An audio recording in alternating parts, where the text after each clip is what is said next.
और नए सेशन में हम लोग जो है स्वागत करते हैं आपका। और जैसा कि आपको पता है कि विज्ञान की लगातार सीरीज चल रही है और अब जो है दो एग्जाम्स आपके सामने हैं, एनटीपीसी और ग्रुप डी। उनके लिए बेहतरीन क्वेश्चंस का कलेक्शन करके लाए हुए हैं और ये जो है सीरीज आपके लिए बहुत ही बेनिफिशियल होने वाली है दोनों एग्जाम्स के लिए। ठीक है, तो हम समझेंगे सारी बातों को और सारी बातों को हम लोग जानेंगे। तो हमने देखा है कि जो हमारी जो सीरीज है तो बहुत बेहतरीन सीरीज होने वाली है और बहुत ही अच्छी सीरीज होने वाली है। तो हम सामान्य ज्ञान के पिछले जो है वर्षों में आए हुए क्वेश्चन वैसे ही क्वेश्चन करेंगे जैसे पैटर्न पर पिछले वर्षों में आ रहे हैं क्वेश्चन। ठीक है, ग्रुप डी और एनटीपीसी दोनों के लिए प्रिपरेशन करनी है। ठीक है, तो हमारे साथ लगे रहिए।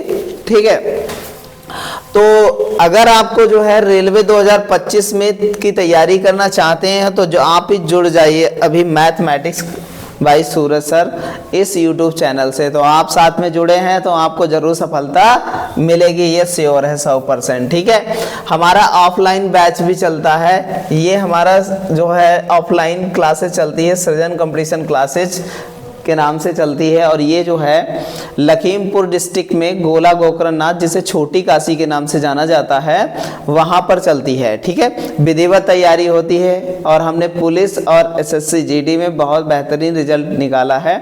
जब बच्चे आएंगे तो आप जो है वर्दी पहन के तो वीडियो अपलोड होगा, आप देखेंगे कि कितने सारे बच्चे जो है सेलेक्ट हुए हैं। ठीक है, चलते हैं। और ये हमारा यूट्यूब चैनल है तो मैथ्स बाय सूरज सर, इसको भैया सब्सक्राइब कर लीजिएगा और लोगों के साथ शेयर कीजिएगा क्योंकि और लोगों को भी क्या है बेनिफिट मिल सके इसका। ठीक है, आपको जो है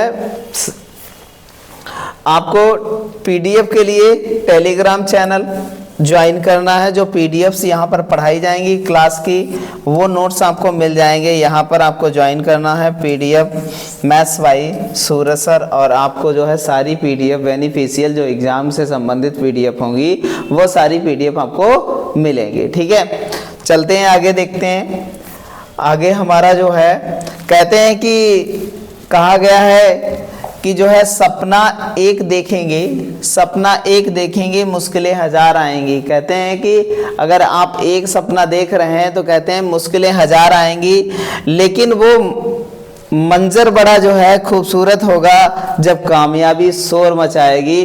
तो ऐसे ही हमको जो है मेहनत करके लगे रहना है कि हमारी कामयाबी जल्दी शोर मचाने वाली है जैसे ही ग्रुप डी और एनटीपीसी का रिजल्ट आएगा। ठीक है, स्टार्ट करते हैं। आज का पहला क्वेश्चन है, चलते हैं हम अपने पहले क्वेश्चन की ओर। तो आज का पहला क्वेश्चन हमारा है, क्या है कि भारतीय जनसंख्या में सबसे अधिक सामान्य कैंसर किसका होता है? तो कौन सा कैंसर होता है? ब्लड कैंसर होता है, आंत में कैंसर होता है, फेफड़ों में कैंसर होता है कि मुंह में कैंसर होता है?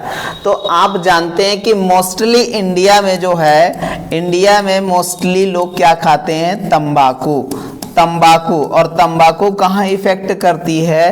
तंबाकू इफेक्ट करती है हमारे मुंह में, तो सबसे ज्यादा हमें माउथ कैंसर होने का खतरा रहता है। तो हाँ, ध्यान रखिएगा, सबसे ज्यादा माउथ कैंसर का खतरा रहता है। तो ये हमारा जो है ऑप्शन नंबर कौन सा हो जाएगा?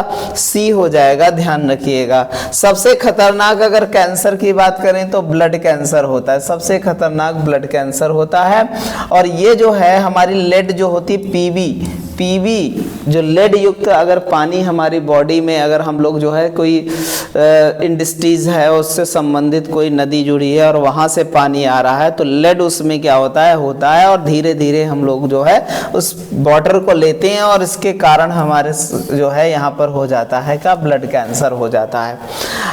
और आंत में कैंसर का मतलब होता है अल्सर हो जाता है, यहाँ फोड़े जैसी चीजें बन जाती हैं। तो ये थोड़ा ठीक होना, इसके लिए जो है ये लाइलाज है, इसको ठीक करना थोड़ा सा मुश्किल होता है, लेकिन मुंह का कैंसर भी ठीक हो जाता है, आपका आंत का भी कैंसर ठीक हो जाता है। ठीक है, चलते हैं आगे अगले क्वेश्चन की ओर देखते हैं। अगला दूसरा क्वेश्चन हमारा क्या है? तो इस टाइप से हमारे जो है मुंह में देखिएगा कि हमारे मुंह में कैंसर हो जाता है इस टाइप का। ये जो है हमें दिखाया गया है कि मुंह का कैंसर किस टाइप से होता है, ये सारी चीज़ें दिखाई गई हैं। ठीक है, तो ध्यान रखिएगा। ऐसे उभर सा आता है यहाँ पर बड़ा सा, और उसके बाद जो है इसका ऑपरेशन वगैरह करते हैं। तो कुछ लोगों का क्या होता है, स्ट्रक्चर जो फेस का स्ट्रक्चर है वो बदल जाता है अगर बच जाते हैं जो माउथ कैंसर में। ठीक है, चलते हैं आगे, देखिएगा। अगला क्वेश्चन है हमारा, क्या क्वेश्चन है कि मूत्रमल के नजदीक एक खास तरह की जो है बदबू आती है, यह बदबू किस गैस के मौजूदगी के कारण होती है? तो भैया ये जो बदबू आती है ना मूत्रमल से, वो एक प्रकार की खास तरीके की बदबू होती है जिससे हमें पता चलता है कि जो है मूत्रमल जो है त्यागा है किसी ने।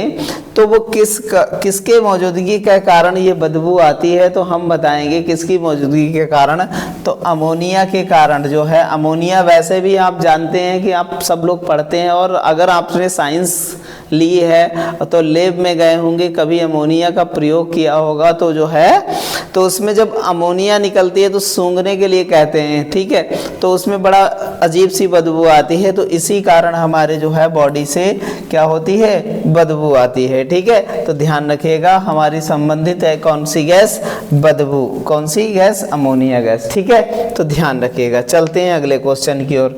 बहुत ही अच्छा क्वेश्चन है, कह रहा है कि लोटस, जावा और कौन है, ओरेकल संबंधित है। लोटस, जावा, ओरेकल किससे संबंधित है? तो आप बताएंगे ये कंप्यूटर विज्ञान है, ये कंप्यूटर विज्ञान है। ये जो है कौन सा है, लोटस है, जावा है, ओरेकल है, ये भाषाएं हैं हमारी, ध्यान रखिएगा।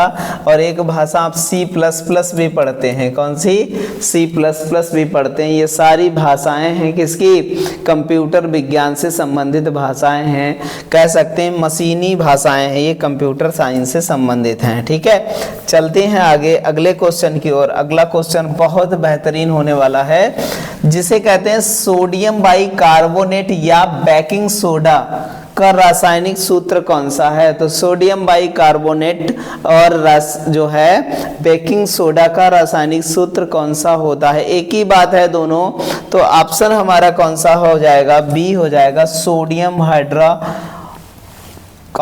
ध्यान रखिएगा, तो कौन सा हो जाएगा हमारा, ध्यान रखिएगा, सोडियम बाइकार्बोनेट या बेकिंग सोडा जो है ये हमारा ऑप्शन नंबर बी हो जाएगा, NaHCO3 होता है। ध्यान रखिएगा, बहुत अच्छा क्वेश्चन है और बहुत अच्छे से हर बार पूछा गया है, तो हम बिल्कुल गांठ में बांध लेंगे इसको कि इसका सूत्र सोडियम बाइकार्बोनेट, इसका रासायनिक व्यापारिक नाम पूछेगा तो ये इसका व्यापारिक नाम है, व्यापारिक नाम है। ध्यान रखिएगा व्यापारिक नाम क्या है, तो बताएंगे इस बेकिंग सोडा है। ठीक है, बेकिंग सोडा सूत्र क्या होता है, NaHCO3। ध्यान रखिएगा। ठीक है, चलते हैं अगले क्वेश्चन की ओर। बहुत अच्छे से जो है सारे क्वेश्चन करेंगे हम लोग, बहुत अच्छे से करते हुए चलेंगे। हमारे शरीर में उपापचयी को नियंत्रित करने वाले हार्मोन्स कहाँ से निकलते हैं?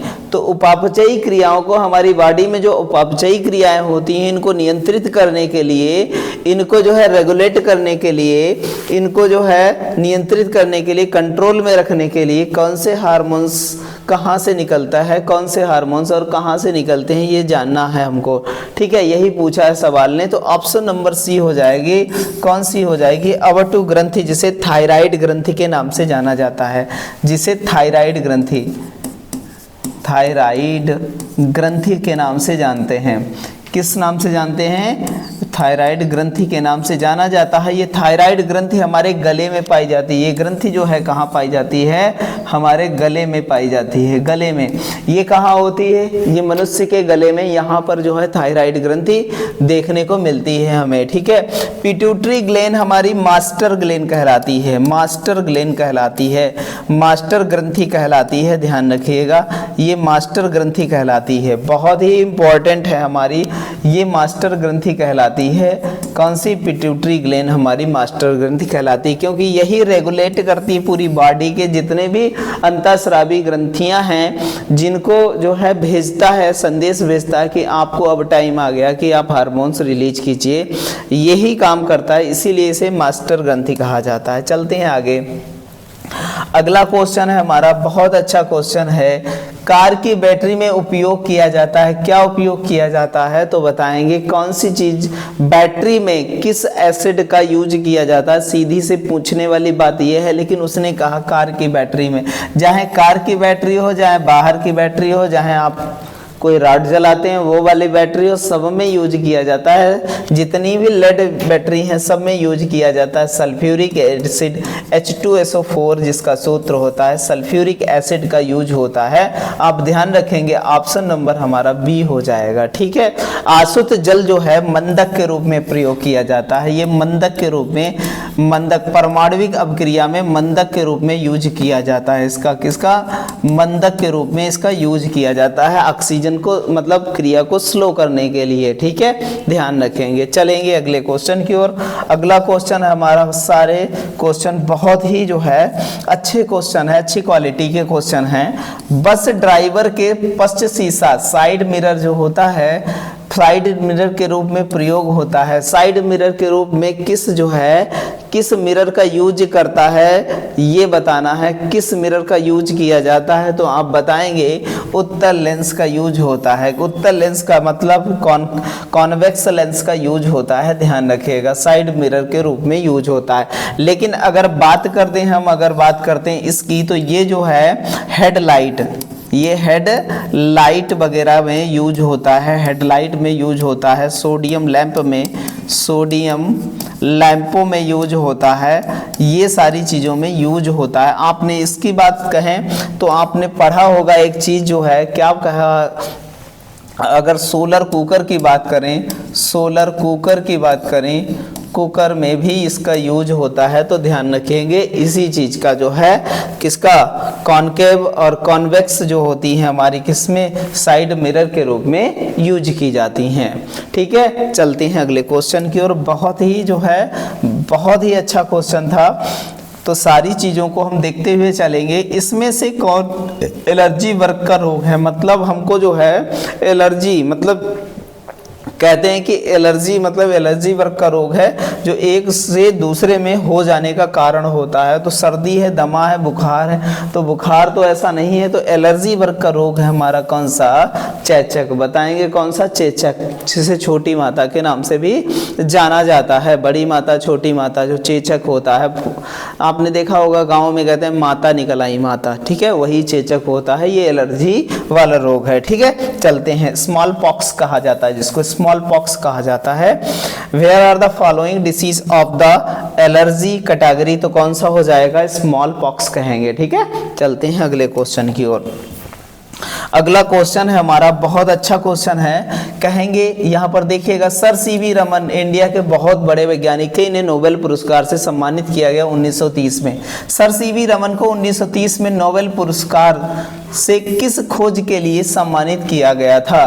तो ये बहुत ही बड़े वैज्ञानिक थे भारत के, और इन्हें पहले वैज्ञानिक थे जिन्हें नोबेल पुरस्कार मिला था, ठीक है। तो ध्यान रखिएगा, रमन इफेक्ट के लिए, रमन प्रभाव के लिए इनको क्या मिला था? रमन प्रभाव के लिए इनको क्या मिला था? नोबेल पुरस्कार 1930 में मिला था। पहले वैज्ञानिक, भारत के पहले वैज्ञानिक जिन्हें नोबेल पुरस्कार काहे के लिए मिला था? तो बताएंगे भौतिकी के लिए मिला था। काहे के लिए मिला था? तो भौतिकी के लिए नोबेल मिला था। ध्यान रखिएगा, इनका क्षेत्र भी याद रखिएगा, भौतिकी के लिए मिला था। चलते हैं अगले क्वेश्चन की ओर। बहुत अच्छा क्वेश्चन था। अगला क्वेश्चन है हमारा, क्या है? वासी मक्खन में दुर्गंध किसके कारण आने लगती है? तो क्या कारण है कि हमारा जो मक्खन रखा होता है उसमें दुर्गंध आने लगती है?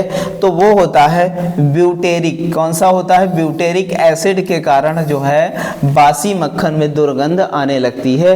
ये हमको ध्यान रखना है, बहुत ही अच्छा क्वेश्चन है। चलते हैं अगले क्वेश्चन की ओर, और बहुत सारे क्वेश्चनों को हम बहुत अच्छे तरीके से करेंगे, ठीक है।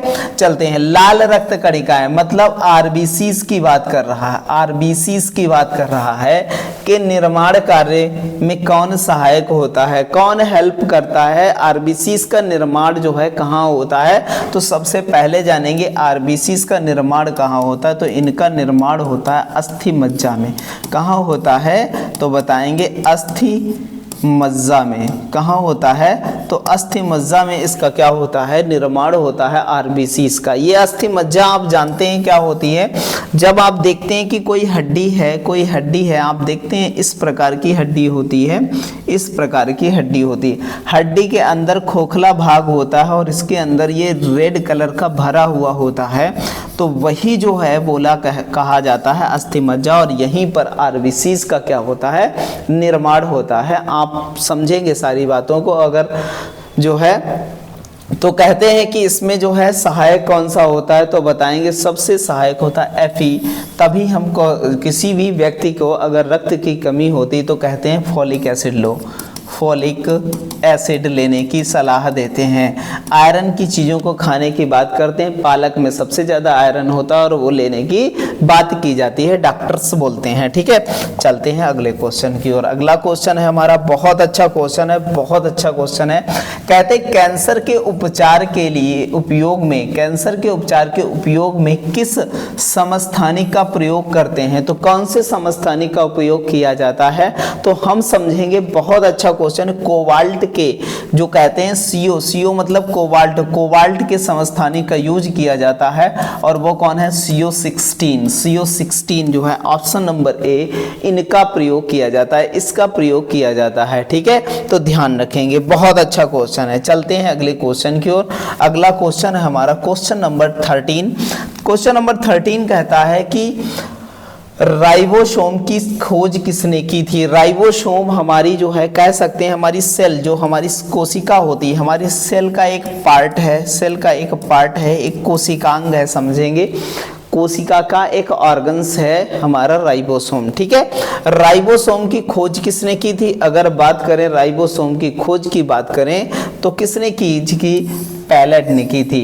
किसने की थी, पैलेट द्वारा जो है कह सकते हैं राइबोसोम की खोज की गई थी। ठीक है, ये सेल का एक कोशिकांग है, ये हमको ध्यान रखना है। इसे प्रोटीन की फैक्ट्री भी कहा जाता है। राइबोसोम को क्या कहा जाता है, प्रोटीन की फैक्ट्री भी कहा जाता है, क्योंकि यहीं पर जो है प्रोटीन बनने का काम करती है। प्रोटीन की फैक्ट्री कहा जाता है। क्या कहा जाता है, फैक्ट्री कहा जाता है। ध्यान रखिएगा, राइबोसोम को प्रोटीन की फैक्ट्री कहा जाता है। जो प्रोटीन होती है ना, ये 20 एमिनो एसिड से बनी है, एमिनो एसिड से बनी है। कितने, ये 20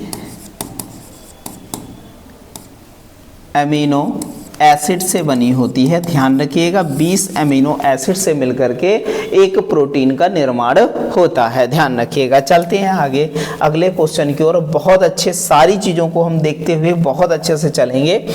पाचन है, उत्सर्जन है एवं तंत्रिका, तंत्र के कार्य विधि में कौन सहायक होता है, हेल्पफुल कौन होता है। जो पाचन में हमारे उत्सर्जन में, उत्सर्जन कौन करता है, उत्सर्जी अंग हमारी अगर बात करें तो हमारे पास जो हमारे लंग्स हैं वो उत्सर्जी अंग है। और कौन सा उत्सर्जन में काम करता है, हमारा किडनी है वो उत्सर्जी अंग है। तो कई उत्सर्जी अंग है हमारी बॉडी में, तो उसमें जो है कहते हैं इन सब का तंत्रिका, तंत्र के साथ कार्य विधि में हेल्प करने का काम कौन करता है।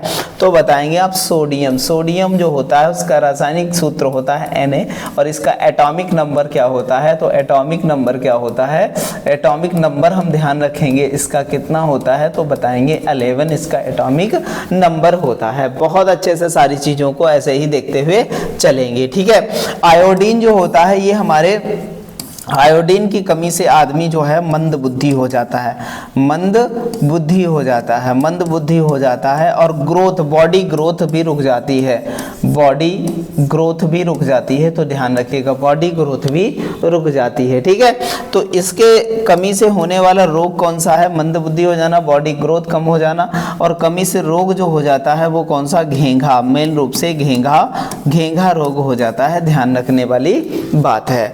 पोटेशियम हमारी बॉडी के लिए बहुत ज़्यादा ज़रूरी है, क्योंकि ये जो है हमारी हड्डियों के लिए, जो हड्डी के लिए पोटेशियम, फास्फोरस, कैल्शियम, ये सब हड्डी, इनसे मिलकर के हमारी बोन बनती है। क्या बनती है? बोन बनती है, ध्यान रखिएगा।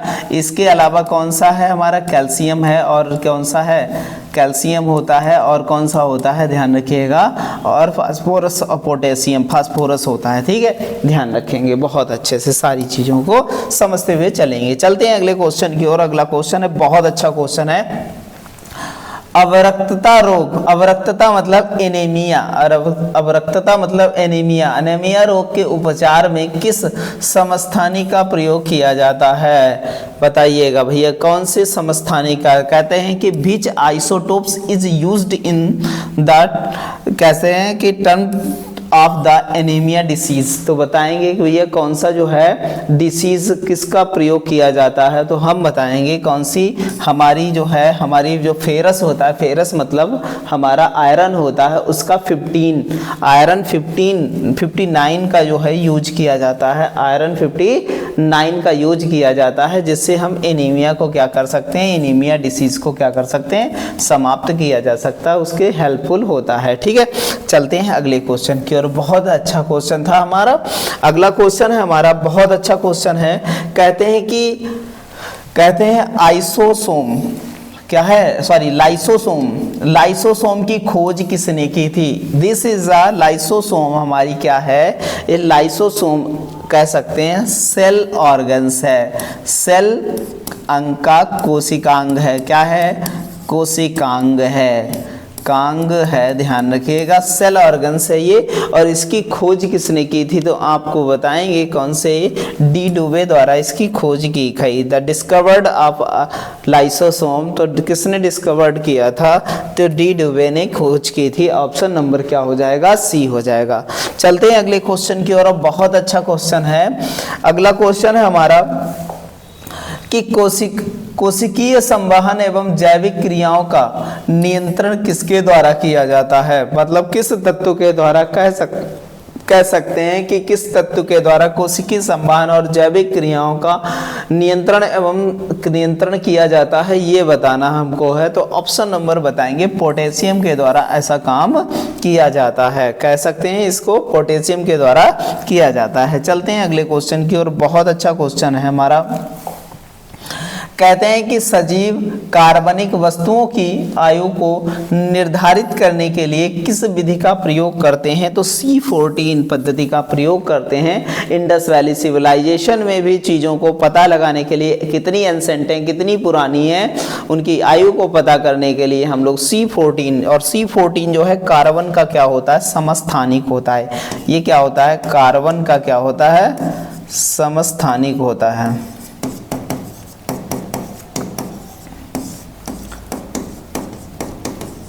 ये कार्बन का क्या होता है? समस्थानिक होता है। बहुत अच्छे से सारी चीज़ों को ऐसे ही समझते हुए चलेंगे। तो किसका यूज होता है? C14 का यूज होता है। ठीक है, चलते हैं आगे अगले क्वेश्चन की ओर। अगला क्वेश्चन है हमारा, बहुत अच्छा क्वेश्चन है और बहुत अच्छे से जानेंगे। जीव द्रव्य की खोज किसने की थी? जीव द्रव्य की खोज किसने की थी? ये हमारी जो कोशिका होती है ना, सेल होती है, उसमें जो है ये जो है कह सकते हैं एक द्रव्य भरा रहता है। सेल में एक द्रव्य भरा रहता है, एक सेंटर होता है, एक हमारी माइटोकॉन्ड्रिया होती है, और एक हमारे लाइसोसोम होते हैं, राइबोसोम होते हैं, बहुत सारी चीज़ें होती हैं। तो उसमें एक द्रव्य भरा रहता है। इस जीव द्रव्य, यही जीव द्रव्य होता है। और इस जीव द्रव्य की खोज किसने की? तो बताएंगे इसकी खोज किसने की है? तो किसने की है? पंपकिन ने की है। किसने की है? पुरकिंजे द्वारा की गई है। किसके द्वारा की गई है? पुरकिंजे द्वारा की गई है। पुरकिंजे किसके द्वारा की गई है? पुरकिंजे द्वारा की है। ये ध्यान रखिएगा, बहुत अच्छे से सारी चीज़ों को देखते हुए चलेंगे। अगला क्वेश्चन है हमारा, बहुत अच्छा क्वेश्चन है, समझेंगे। थायराइड ग्रंथि का नियंत्रण किससे किया जा सकता है? किससे किया जा सकता है? कौन सी चीज़ ऐसी लें जिससे थायराइड ग्रंथि का जो है नियंत्रण किया जा सकता है? तो बताएंगे आयोडीन लें, तो इससे हम जो है थायराइड ग्रंथि को क्या कर सकते हैं? नियंत्रित कर सकते हैं। आप ध्यान रखेंगे। चलते हैं अगले क्वेश्चन की ओर। बहुत अच्छा क्वेश्चन था हमारा। अगला क्वेश्चन है भारत की प्रसिद्ध लैगून चिल्का झील किस राज्य में स्थित है? तो चिल्का झील हमारी जो है उड़ीसा राज्य में स्थित है। चिल्का झील उड़ीसा राज्य में स्थित है। बहुत अच्छे से समझेंगे। रामसर कह सकते हैं, रामसर साइट में इसको जो है साइट में शामिल किया गया है। इसको शामिल किया गया है रामसर साइट में, इसको क्या किया गया है? शामिल किया गया है। ध्यान रखिएगा। यूनेस्को द्वारा इसको जो है यूनेस्को द्वारा सबसे पहले इसी को जो है जैव विविधता, सबसे अधिक जैव विविधता वाला जो है क्षेत्र हमें यही देखने को मिलता है। सब जलीय क्षेत्र मिलता है। कौन सा हमारा देखने को मिलता है? कौन सा? चिल्का झील हमारी, ठीक है, उड़ीसा में पाई जाती है चिल्का झील। ठीक है। चलते हैं अगले क्वेश्चन की ओर। अगला क्वेश्चन हमारा बहुत अच्छा क्वेश्चन है। अनाज के परिरक्षण में सामान्यतः किसका प्रयोग किया जाता है? मतलब अनाज को संरक्षित करने के लिए किस चीज का प्रयोग किया जाता है? तो बताएंगे सोडियम बेंजोएट का प्रयोग किया जाता है। सोडियम बेंजोएट वो है, कहते हैं खाद्य पदार्थों की सुरक्षा के लिए बेंजोएट का प्रयोग किया जाता है। सोडियम बेंजोएट का प्रयोग किया जाता है। नेक्स्ट क्वेश्चन की ओर आगे बढ़ते हैं। अगला क्वेश्चन है हमारा, कहते हैं कि साइलेंट वैली जिसमें दुर्लभ और नष्ट प्राय पशु पाया जाता है किस राज्य में स्थित है? कहते हैं साइलेंट वैली जिसमें दुर्लभ और नष्ट प्राय पशु जो है पाया जाता है वो किस राज्य में स्थित है? तो साइलेंट वैली सबसे पहले आपको पता होनी चाहिए कहाँ स्थित है। तो बताएंगे साइलेंट वैली केरल में स्थित है। साइलेंट वैली कहाँ स्थित है? केरल में स्थित है। चलते हैं अगले क्वेश्चन की ओर। बहुत अच्छा क्वेश्चन है, ध्यान रखिएगा। साइलेंट वैली कहाँ स्थित है? केरल में स्थित है।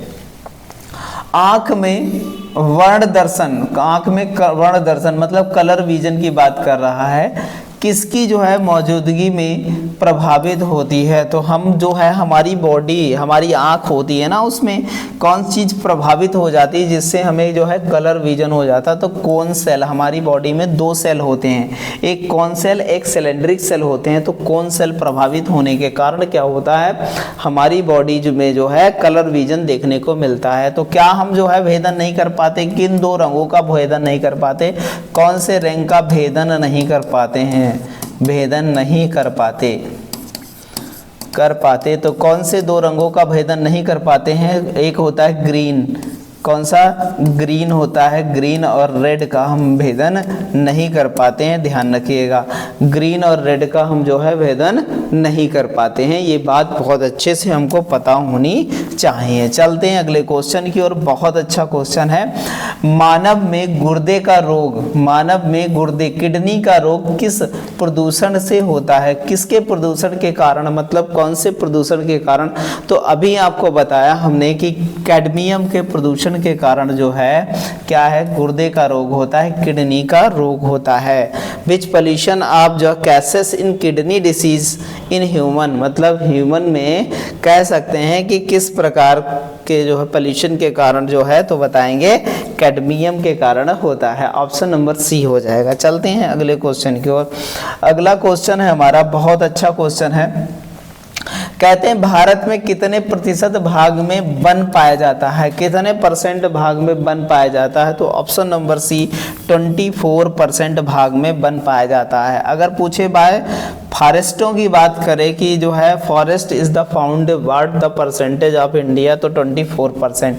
किसी भी देश में अगर अच्छे 1% हो तो 33% होना चाहिए किसी भी देश में, मतलब उसके कुल क्षेत्रफल का 33% क्षेत्रफल पर वन होने चाहिए। अगर बात करें सबसे अधिक वन किस राज्य में पाए जाते हैं, सबसे अधिक वन किस राज्य में पाए जाते हैं, तो हम बता देंगे मध्य प्रदेश जैसे राज्य में सबसे अधिक क्षेत्रफल पर वन पाए जाते हैं। ठीक है, परसेंटेज में अलग हो जाएगा, क्षेत्रफल के अनुसार जो है मध्य प्रदेश आपको बताएंगे। चलते हैं अगले क्वेश्चन की ओर। बहुत अच्छा क्वेश्चन है हमारा। प्रोटीन के अमीनो अम्ल में कौन सा एंजाइम उत्प्रेरक का कार्य करता है? अभी बताया हमने protein protein is equal to 20 amino acid, मतलब अमीनो एसिड से ही प्रोटीन का क्या होता है, निर्माण होता है। तो कहते हैं कि प्रोटीन के अमीनो एसिड को कौन सा जो है एंजाइम उत्प्रेरक के रूप में, उत्प्रेरक क्या होता है हमारा, उत्प्रेरक क्या होता है, उत्प्रेरक क्या होता है, क्रिया को बढ़ाना या घटाने का काम करता है, वो उसे उत्प्रेरक कहते हैं उत्प्रेरक कहा जाता है। ठीक है, तो वो कौन सा हमारा जो है एंजाइम होता है, वो आपका एंजाइम होता है कौन सा, पेप्सिन होता है। ऑप्शन नंबर कौन सा हो जाएगा, ए हो जाएगा, ध्यान रखिएगा। चलते हैं अगले क्वेश्चन की ओर, बहुत अच्छा क्वेश्चन है। अगला क्वेश्चन है हमारा, क्या कहता है, कहता है कि किसी वृक्ष की आयु का निर्धारण किसके द्वारा किया जाता है। तो उसकी आयु का निर्धारण ना उसकी लंबाई के द्वारा किया जाता है, और बैरोमीटर भूकंप की तीव्रता मापने का यंत्र है, ये भूकंप की तीव्रता को मापता है। किसकी, भूकंप की तीव्रता को मापता है, तीव्रता को मापता है। तो लंबाई के आधार पर तो हम नहीं देख सकते, नन ऑफ दीज है, लास्ट ऑप्शन हमारा कौन सा बचता है, बलय। बलय को देख करके, उनके बलय को देख करके हम जो है बलय के आधार पर उसकी आयु देखते हैं। बलय क्या होता है, जैसे एक पेड़ जब काटेंगे तो बहुत सारे, सब ने देखा होगा कि उसकी लकड़ी में कुछ इस टाइप से जो है बने होते हैं, तो इनको गिन करके जो है हम पता लगाते हैं कि कितने वर्ष का पेड़ हो गया है, तो इनके बलयों को गिन करके हम पता लगा सकते हैं। ठीक है, चलते हैं अगले क्वेश्चन की ओर। अगला क्वेश्चन है हमारा, बहुत अच्छा क्वेश्चन है, समझिएगा। कोई नाव डूब जाएगी जब वह पानी अपने भार के हटाती है। क्या कहते हैं, अपने भार से अधिक हटाएगी तब डूबेगी, क्या भैया बताइएगा, या कम हटाएगी तब डूबेगी, या बराबर हटाएगी तब डूबेगी। तो हम बताएंगे अपने बाहर के बराबर हटाएगी तभी डूबेगी, अदरवाइज नहीं डूबेगी। आर्किमिडीज जी कहते हैं, आर्किमिडीज ने सिद्धांत दिया कि कोई अगर जो है किसी बीकर में पानी भरा है और इसमें एक, हम क्या करते हैं, एक टुकड़ा, एक गुटका डालते हैं, अपना जो है यहाँ पर गुटका डालते हैं, तो इसका वेट अगर 1 kg है, तो 1 kg है, तो ये जब पानी के अंदर जाएगा और गिरेगा जा करके, तो ये जो है क्या करेगा, पानी के अंदर जाएगा और इसके अंदर जो है क्या करेगा, पानी के स्तर को बढ़ा देगा। पानी के स्तर को, मान लिया ये पानी का स्तर यहाँ तक हो गया, इतना स्तर पानी का बढ़ गया है, तो जो ये पानी का वेट कह सकते हैं, जो जितना ये पीला येलो कलर का पानी बढ़ा है ना, येलो कलर का, इसका वेट भी क्या होगा, इसका वेट और इसका वेट एक समान होगा, इसका वेट भी क्या होगा, 1 kg ही होगा, अपने भार के बराबर ही हटाएगा। ये मिस्टर आर्किमिडीज ने हमको बताया था, तो ध्यान रखिएगा बहुत अच्छे से, तो अपने बराबर ही हटाएगा। ऑप्शन नंबर कौन सा हो जाएगा, ऑप्शन नंबर सी हो जाएगा। ऐसे ही सारी चीज़ों को देखते हुए चलेंगे हम, सारे नियमों को देखते हुए। नंबर 30 है, मानव शरीर में डिहाइड्रेशन होता है। मानव शरीर में डिहाइड्रेशन किसकी कमी के कारण होता है, जल की कमी के कारण मानव में डिहाइड्रेशन होता है। हाइड्रेट का मतलब होता है कि बॉडी को जो है जल की आवश्यकता है, डिहाइड्रेट हो गई बॉडी, नहीं कहते हैं लोग। ठीक है, तो हम लोग जो है घोल वगैरह बहुत सारे पीते हैं और जो है ज़्यादा से ज़्यादा पानी को क्या है, लेने की कोशिश करते हैं। ठीक है, तो अगला है हमारा क्वेश्चन, अगला क्वेश्चन है हमारा, देखेंगे मांसपेशियों के संचयन जो है, संचयन और जो है संचलन और क्या है, तंत्र की कार्य विधि की सहायता किस खनिज और लवण के द्वारा किया जाता है। कहते हैं मांसपेशियों के संचालन एवं जो है तंत्रिका तंत्र की कार्य विधि की सहायता किस खनिज लवण के द्वारा किया जाता है। कौन से खनिज लवण के द्वारा ये सारी चीजें रेगुलेट होती हैं, ये पूछ रहा है। तो बताएंगे किसके द्वारा रेगुलेट होती हैं, तो बताएंगे मैग्नीशियम Mg के द्वारा रेगुलेट होती हैं, मैग्नीशियम के द्वारा रेगुलेट होती हैं, ध्यान रखिएगा। चलते हैं अगले क्वेश्चन की ओर। बेहतरीन क्वेश्चन है हमारा, बहुत अच्छा क्वेश्चन है। ठीक है, अगला है औद्योगिक, क्या है, औद्योगिक शहरों को प्रदूषित करने वाला घना धूल और SO2 युक्त कोहरा क्या कहलाता है, क्या कहलाएगा कोहरा, ये बताना है हमको क्या कहलाता है। तो ऑप्शन नंबर कौन सा हो जाएगा, ऑप्शन नंबर हो जाएगा धूम कोहरा। क्या कहलाएगा, धूम कोहरा कहलाएगा, ऑप्शन नंबर बी हो जाएगा। चलते हैं अगले क्वेश्चन की ओर। तो स्मोक फॉग कहलाएगा, ध्यान रखिएगा। अगला क्वेश्चन है हमारा, बहुत अच्छा क्वेश्चन है। कहता है कि कौन सा विटामिन कैल्शियम के अवशोषण में सहायक होता है।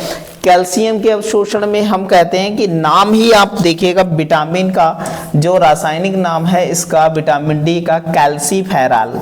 अगर आपको विटामिन कैल्सीफेरॉल क्या नाम है, कैल्सीफेरॉल, तो कैल्सीफेरॉल इसका रासायनिक नाम है। और आप ध्यान रखिएगा ऑप्शन नंबर डी हमारा आंसर होगा। यही है, कहते हैं कि हड्डियों को मजबूत करने के लिए लोग क्या है, धूप में बैठते हैं। और कैल्सीफेरॉल ठीक है, हड्डी जैसी समस्या। इसका रासायनिक नाम की बात करें तो हो जाएगा रेटिनॉल, रेटिनॉल हो जाएगा। इसकी बात करें तो थाइमिन होता है इसका, क्या होता है इसका रासायनिक नाम। और इसका है एस्कॉर्बिक एसिड, एस्कॉर्बिक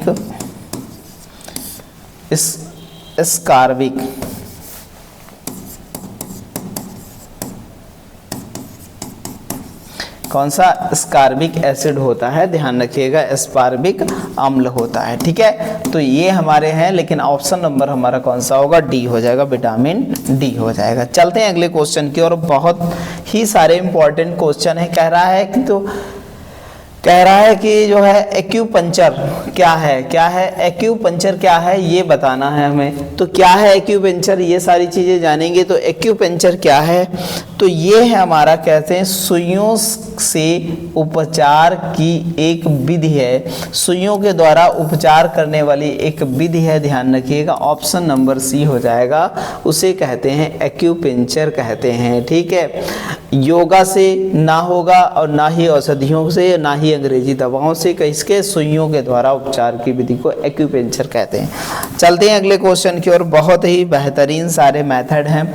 और आज का हमारा लास्ट क्वेश्चन है, मछली के यकृत के तेल में जो है पाया जाता है, क्या पाया जाता है, कौन सी विटामिन पाई जाती है मछली के तेल में, तो बता देंगे विटामिन डी। सूर्य के अलावा अगर कोई स्रोत है तो विटामिन डी मछली के तेल में, मछली का यकृत होता है उसके तेल में जो है विटामिन डी पाई जाती है।